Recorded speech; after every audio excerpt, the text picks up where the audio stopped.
मैं समझता हूँ कि आज एक बहुत बड़ा दिन है और मैं सोच रहा था कि पिछले कुछ सालों को 3 हिस्सों में बांटा जा सकता है। हमारी 2022 में सरकार बनी थी, उसके पहले का एक सिस्टम था जो हमने इनहेरिट किया, वो था एक्सटॉर्शनिस्ट सिस्टम, जिसमें ज़बरदस्ती वसूली सिस्टम था, जिसमें वसूली की जाती थी। लोगों को तरक्की करने से डर लगता था कि अगर मैंने तरक्की की तो ये अपना हिस्सा मांगने आ जाएंगे, और हिस्सा भी बदतमीज़ी करके, गाली दे के, आर्म ट्विस्टिंग करके आपसे छीना जाता था। उस ज़माने की कई कहानियाँ सुनने को मिलती है जब चुनाव में प्रचार करने के लिए आते थे कि कैसे फलाने फलाने इंडस्ट्रियलिस्ट, एक होटल होता था उसके सामने फ्लाईओवर बना दिया क्योंकि फ्लाईओवर की ज़रूरत नहीं थी, क्योंकि उस होटल वाले ने पैसे नहीं दिए। किसी फैक्ट्री के सामने वो अपना आदमी बिठा दिया, पर पीस के हिसाब से पैसे लिए जाते थे। पता नहीं कितनी कहानियाँ सुनने को मिलती थी।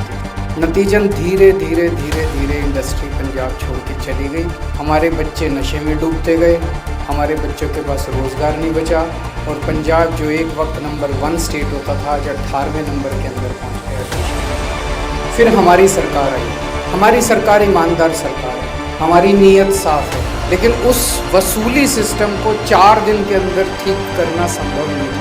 पिछले 3 साल से उस सिस्टम को हम झकझोरने की कोशिश कर रहे हैं, उसमें ठीक करने की कोशिश कर रहे हैं, तेल डाल रहे हैं, ग्रीस डाल रहे हैं। पिछले 3 साल में कई सारी चीज़ें करी, इतनी सारी हम लोगों ने मिलनी करी, आप लोगों के सुझाव लिए, उस सुझावों को इम्प्लीमेंट किया।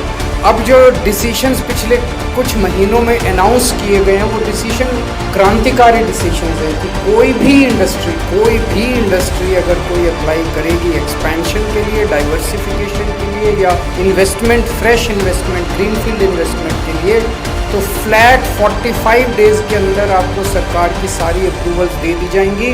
अदरवाइज 45th डे को आपको डीम्ड अप्रूवल की चिट्ठी दे दी जाएगी, it is deemed to be approved.